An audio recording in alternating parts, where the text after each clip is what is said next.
நல்ல காரசாரமாக நம்மளோட சிக்கனை வந்து செமி கிரேவி பார்க்க போகிறோம் இன்றைக்கி வீடியோவில். வாங்க வீடியோக்குள்ளே போகலாம். பெரிய வெங்காயம் வந்து நல்லா 2 பெரிய வெங்காயம் ரொம்ப பொடுசாக கட் பண்ணி எடுத்து வச்சுக்கிறேன். அப்புறம் ஒரு எப்பயும் வழக்கத்துக்கு மாறாக ஒரு 2 டீஸ்பூன் எண்ணெய் வந்து கொஞ்சம் அதிகமாகவே விட்டுருக்கேன். இந்த செமி கிரேவிக்கு அப்போ தான் ரொம்ப நல்லாயிருக்கும். உங்களுக்கு கம்மியாக வேணாலும் நீங்கள் கம்மியாக யூஸ் பண்ணிக்கலாம். அதே மாதிரி 2 டேபிள் ஸ்பூன் நல்ல இஞ்சி பூண்டு பேஸ்ட் வந்து என்னால் 2 டேபிள் ஸ்பூன் போடுறேன். அப்புறம் மஞ்சள் போட்டு இது ரெண்டும் அந்த ரா ஃப்ளேவர் இல்லாமல் நல்லா ஃப்ரை ஆனதுக்கப்புறம் சிக்கன் வந்து சேர்த்துக்கலாம். இது வந்து நான் பட்டை, கிராம்பு, ஏலக்காய் பொடி வந்து இடித்து எடுத்து வச்சுருக்கேன். நீங்கள் மிக்சியில் போட்டுக்கிட்டாலும் சரி.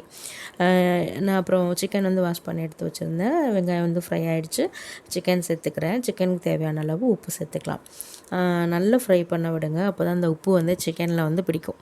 அதுக்கப்புறம் கொஞ்சம் தண்ணி பிரிஞ்சு வந்ததுக்கப்புறம் ஒரு சிக்கன் மூழ்கிற அளவுக்கு மட்டும் தண்ணி வந்து விடுங்க. நான் 1 கிலோ சிக்கன் வந்து பண்ணியிருக்கேன்.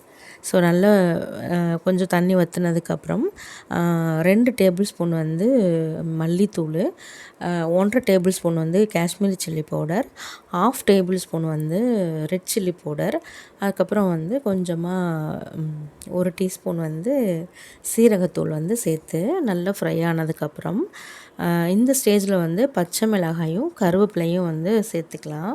அதோட ரா ஃப்ளேவர் அப்படியே வந்து சூப்பராக இருக்கும். ரொம்ப ஃப்ரை ஆகாமல் அதோட இது அப்படியே சாப்பிடும்போது சூப்பராக இருக்கும்.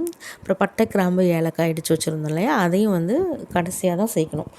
சேர்த்துட்டு நல்லா ஒரு ஒரு ஒரு நிமிஷம் வந்து ஒரு நிமிஷம் வந்து ஃப்ரை பண்ணால் போதும். அதுக்கப்புறம் மல்லி இலை போட்டு நம்மளோட சிக்கன் செமி கிரேவி காரசாரமாக ரெடி ஆகிடுச்சு. ரைஸ்க்கு வந்து ரொம்ப சூப்பராக இருக்கும். ட்ரை பண்ணி பாருங்கள், எப்படி இருக்குன்னு சொல்லுங்கள். நெக்ஸ்ட் ஒரு வீடியோவில் பார்க்கலாம். அப்படியே ஷேர் பண்ணுங்கள், நிறைய லைக் போடுங்க. பார்க்குறீங்க, நிறைய பேர் லைக் பண்ண மாட்டேங்கிறீங்க, அதே மாதிரி சப்ஸ்கிரைப் பண்ண மாட்டேங்கிறீங்க. So like and share, subscribe பண்ணுங்கள், சப்போர்ட் பண்ணுங்கள். Thank you, bye by.